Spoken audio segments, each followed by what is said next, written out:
Demi, I don't know if I'm gonna say that again, which is the intro, but whatever. I digress. We're not trying to yap too long here. So then this video is gonna talk about how Marvel failed the comic sales of 2025. Just got to do a quick clickbait. I got to get the views here. You guys only watch the first minute, so it doesn't really matter. So, and all you guys watching the first minute, like, comment, subscribe. I desperately need it. All right, please. We trying to please. I'm begging. I just said please. But I digress. Let's continue on. Why did Marvel fail the comic race? Well, I can't. Well, it's because DC was going crazy with their comics, especially with the Absolute Universe. So I decided, instead of going in depth or making a whole theory video, I decided I want to just take this video to talk about some of my favorite comics that I've been indulging in this past 2025, which isn't really a lot, but I've been reading them and I really do enjoy them a lot. And yes, there is one Marvel comic that's good. Also, before I continue, I'm just gonna say this: Ultimate X-Men is garbage. It's garbage, man. Ultimate X-Men is like a botched manga. I wouldn't recommend it. I was reading it. I was like, this is lame. Maybe I didn't start from the beginning. I'm not starting from the beginning, man. I'm not.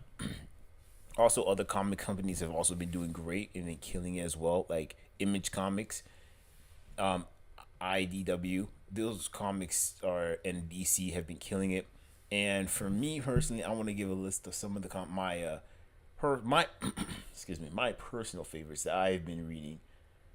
Well, I mean, I think I'm reading a little bit more, but I have dropped some series.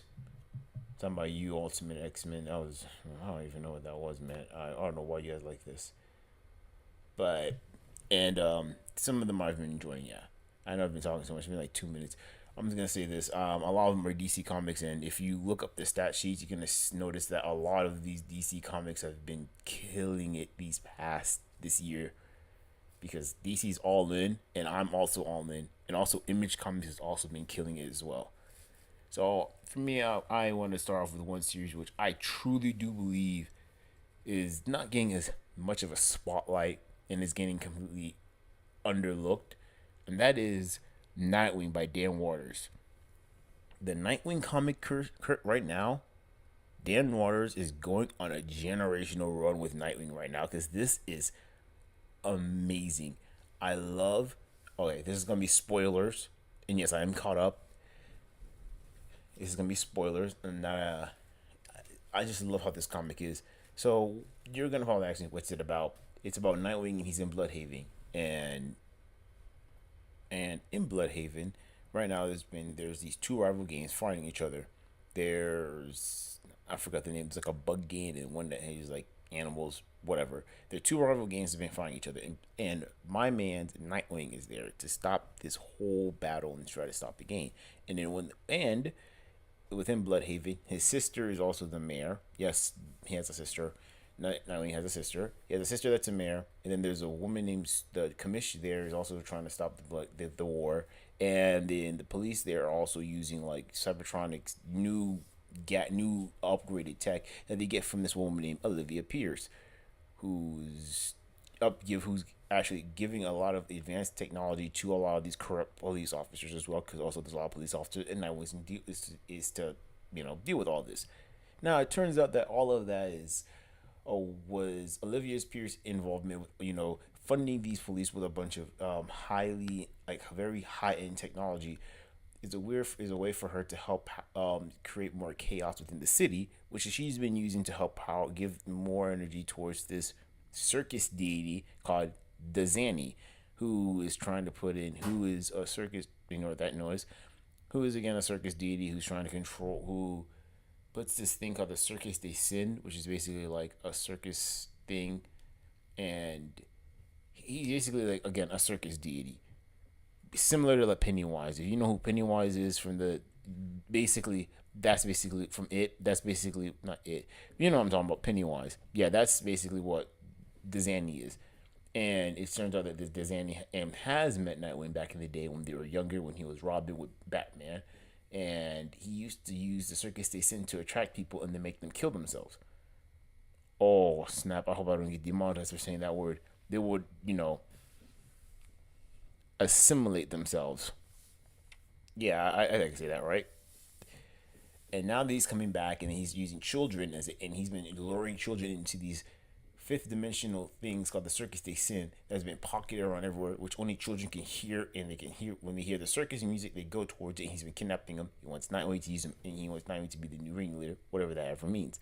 I love this series. I love this run. This is a great run. I love the fact I love Dizani. I think this is guy. If they end this properly, they can make Dizani like a recurring villain.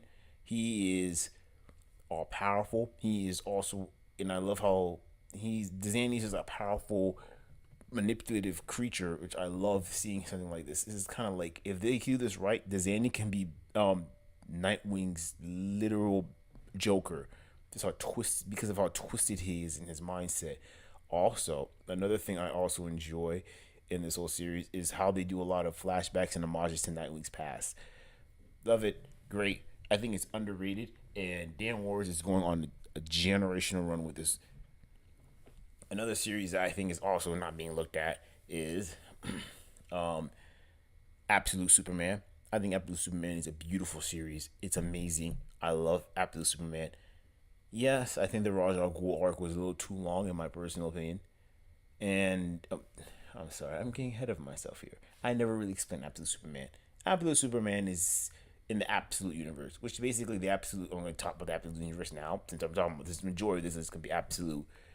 Absolute Universe is basically a universe that Darkseid went in and invaded, and he put in a bunch of corruption, basically making the bad guys the top dogs and the heroes are the bottom tier. And this is basically just telling a retelling of a lot of these common DC superheroes, but instead of having their original backstory, imagining it being like altered in a sense. Like in Absolute Superman, he actually grew up on Krypton. He lived on Krypton until he was like a preteen, until 12, until his planet blew up. And Superman, okay, I'm gonna call him Superman. Absolute Superman, he was sent to Earth because the elite of Krypton, kind of ruined the planet there, and they were about to just take their stuff and just leave, and left all the peasants on Earth until his family found out and exposed it, and they got killed, and he got sent to Earth. And I love how this story and Absolute Superman primarily just talks about two big issues: a classism, because they always talk about classism and how those who are in the elite and how their power influences, and it's classism. And number two, immigration, which is another thing they talk about, because you gotta remember Superman is the first immigrant. So let's just not pretend that Superman was born on Earth. And I love how they talks about the differences of how him being an outsider and how he doesn't really belong, but his real home is gone. So this is his new adopted home, and he just doesn't make sense. And I love the sad boy. He's going to do a little sad boy arc, which for some weird reason it works. It works. It works. It works. He's not an edge lord, but you can tell he's going through it and him trying to understand a world that doesn't understand him. And I like it. And I also like how now, spoiler alert, there's going to be nothing but spoilers here. So if you're watching this, half from being spoiled, I like how now he's actually Superman. He's wearing blue instead of black, and he's becoming a hero, and he's becoming the Superman that we all know and love. And I like him. I love it. Another series that I also like is Absolute Batman. Absolute Batman is by definition is peak. It is a peak. It is peak. This I love it. This difference between this Batman. Well, I mean, we already know the difference. Instead of him being a billionaire, he's like a common middle class, lower middle class. He's an engineer. Instead of both parents die, his dad dies, and he is gruesome. Dude is 6 foot and 7 inches tall. I had this reason why I say 6 foot at first. I'm not doing that stupid meme you jits like to do. And I just love Absolute Batman, man. Absolute Batman's fire, bro. Especially the Abomination arc. That was when man, Absolute Batman is by definition a peak comic series. That's why it was winning every single month always the top in almost every single month. That's because that is peak. But in my personal opinion, it's not the best at the absolute. I'll give it number two. Number three, because number two, and I think this one's severely underrated. And that is Absolute Martian Manhunter. I think that one's the most underrated out of all of them. Absolute Martian Manhunter is built. He's not really a Martian. He's just basically like the guy, John John, John Jones, John Jones, whatever. The guy, not John John, but yeah, like John John from the streets. But yeah, this guy, he gets shot in the face, and now he wakes up, and a Martian light spectrum gets in his brain, and like a Martian is giving him telepathy. And I love how they do the way they make him read telepathy instead of just reading minds. It shows you the the intent of the people based off the color, and they use basically the emotional coloring to help depict the emotion of the people with some words with it too.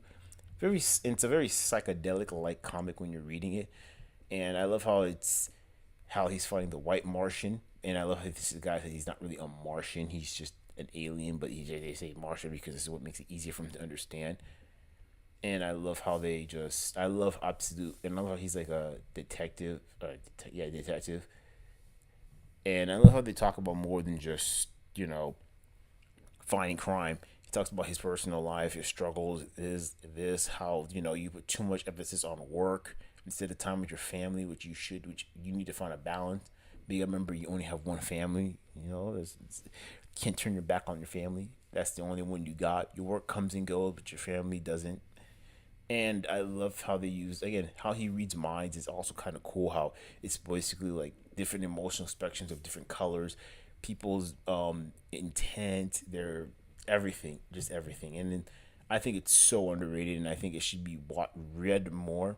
I know they're doing. I think this next arc might be its last arc, and then they're just done.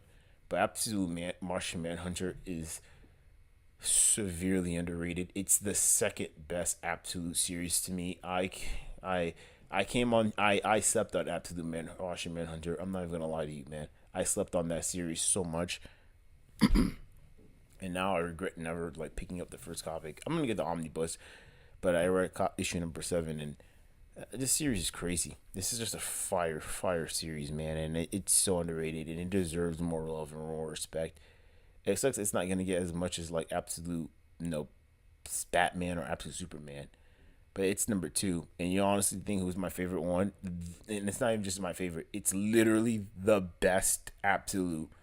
Now y'all are gonna hate on it because you guys are weirdos on the internet now. Absolute Wonder Woman. That is the best Absolute in all the Absolute Wonder Woman. Quick synopsis of her front story, which I feel like I'm doing that with every single Absolute. Basically, instead of her, she's the Amazon, and she was sent to hell, and she's raised by Cersei, and grew up in hell, and she learns magic from Cersei, and she also is still a badass warrior, like our Wonder Woman. And she lives in hell. She fights off. She gets power. She has like 3 lassos, and she also knows magic too. That's the one thing about this Wonder Woman. She actually knows magic. She goes to Earth, and she leaves hell to go to Earth to go help humans on top, and just her adventures. And I gotta say, man, they out of all the Absolutes, personality wise, Absolute Wonder Woman is more related to her original counterpart than any of the other Absolutes. They're pretty much different. Like Absolute Superman is, again, it goes through the little sad boy arc, a little emo, but it's fine. Absolute Batman is more of an edge lord, more a bit hardcore. Where Absolute Wonder Woman is just like Wonder Woman, very compassionate, very loving. But unlike Wonder Woman, she has magic, and she has magic, and she didn't grow up on the Amazon. She grew up in hell, and didn't really know what an Amazon was because she couldn't actually say the name. And I love how in this series they do talk more about the Greek mythology with her and all these things. And I love her magic, how she uses magic in all her battles, and it's It's a fire series, man. It's literally, it is the best absolute. It's number one. Anyone who actually reads the absolutes will tell you one absolute Wonder Woman's the one. And also, I love the little duet she had with Absolute Batman on her issue 15. No, I think that little duet was an 8.5. I love how they worked off each other back and forth. I love seeing them together. I love seeing how Absolute Wonder Woman was the one to go start the new Absolute Justice League, which it makes sense she will be the one to reach out to get them, and it makes sense that would be Batman because Absolute, Superman needs a little sad boy arc. And those were like my favorite comics I've been reading. And if you ask me, I honestly think that those absolute universes, I've never read Absolute Flash, I've never read Absolute Green Lantern, and those Absolute Flash looked garbaggio, and Absolute Green Lantern looked too confusing, and not in a good way. But yeah, those absolute universes, I might read them. I don't know, but the absolute universe, if you ask me personally, along with Nightwing's run, Dan Noir's run, should definitely need an animated series. DC in 2028 needs to make an animated series because those series are just crazy. It needs to be MA, not T, not M, not TV, not PG-14. No, MA, because those are just they just need to be MA. It makes no sense for them to be PG-14. There's too much blood and violence and death. Again, not death, but just a lot of blood and decapitating. But yeah, those absolute series, those four, should definitely need to be animated, and it should start off with Absolute Batman, and then the other two, and then Absolute Martian Manhunter. But yeah, those were like some of the comics that the Absolute Universe has been killing it. They're better than the Ultimate. I've never read an Ultimate. I'm not gonna lie to you, and I'm also not gonna lie to you. Ultimate X Men kind of put a nasty taste in my mouth. But another series that I also love that I've been reading, which I think is actually been confirmed to actually have its own TV or movie. It needs a TV because it makes more sense. And that's Exquisite Corpses. Exquisite Corpses has been is another series that that's also going on a generational run. It's like a horror battle royale game. So what happened is there's a bunch of 13 of the rich, and they have to pick certain fighters who represents them with certain weapons, and those fighters fight against each other in a certain town that they close off from the world on Halloween. And whoever fighter is the last one standing, like a battle royale, that family's fighter, that family ends up becoming ruling all of them for the next 5 years, and they do it every 5 years. And the one thing I do enjoy is I love about this. I know I say the word I love a lot. Take a drink every time Noose is the word I love. The thing that I truly do enjoy about it is just a little history knob is they're all based off the 13 original colonies of America, and that's something that a lot of people didn't pick up on. I picked that up quickly. I'm also a history buff. If you watch this channel, so that was a nice little touch I liked. Now I don't really like chapter 9 because chapter 9 really got me mad. Actually, no, I don't like chapter 8 because chapter 8 got me mad. My bad. My favorite character got clapped, and it makes no sense. He should have won. Whatever. Oh, I'm not gonna get deaf from that. But whatever. Exquisite Corpses is gonna have its own live. I hope it's live action because I kind of want to see this series in live action, and not animated. I want to see it live action, and I also want them to be a show, not a movie, because I don't think a movie can accurately represent the this comic run. So that's what I believe. And another series that I also, but there's also one thing that I don't really, I'm very disappointed is DC Arcadia, which is basically the Question, Green Arrow, and Batman. Super Society taking over an Iceland thick area, and all the rich people will live there, and they'll just dish pollution on Earth, which kind of sounds like what our president's doing now with Greenland. He's taking over an icy place, making that place where all the elites can live and rich, and then they can like go above like surface level as the world gets polluted. And their job is to stop it because there's slave work and they're gonna stop it. I'm not gonna lie. After the first issue, Arcadia just kind of felt kind of very underwhelming in the second issue, and I hope the third issue is better, and I hope the last issue is better too, because I really wanted this to do well, because Arcadia, in my opinion, has the Question, Green Arrow, and Batman. And I know Batman is supposed to be a marketing tool to get people to read, but there has not been anything like written about the Question. And Green Arrow's run got cut off short because no one was really reading it. I mean, I also wasn't reading it either, so I'm also part of the problem. But me reading Arcadia, I hope would give them some sort of resurgence for like Green Arrow and the Question, because the Question hasn't been really been talked about DC Comics in a while. Now, after speaking of DC Comics and Image Comics, I'm going to talk about the a Marvel comic that I think is kind of underrated, actually very underrated. That's Chip the Zagar blah, blah, blah, blah, is the new Captain America. I think that's like the one. I think that's currently the best Marvel comic ever. I love how it talks about if Captain America came out modern day time, and the second Captain America. He grew up in he saw 9/11, and just like Steve Rogers, he also got inspired, and then realized that the U.S. has been funding Latveria, and he just goes crazy about the corruption. And I love this. This is probably one of the best Marvel comics written that came out, and I don't know, man. I mean, a few people are talking about it. A lot of people are still talking about it. But I don't think it's getting as much love or it should be getting. And that kind of baffles me out. Something so good is not getting this love.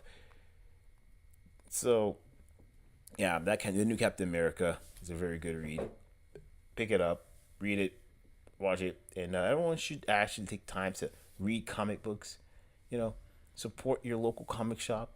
Also, buy some manga. Manga's pretty good. I understand manga sales have gone down this year because there hasn't been a lot of good anime. Oh, actually, there's been a few good animes because a lot of people usually read mangas based off the anime.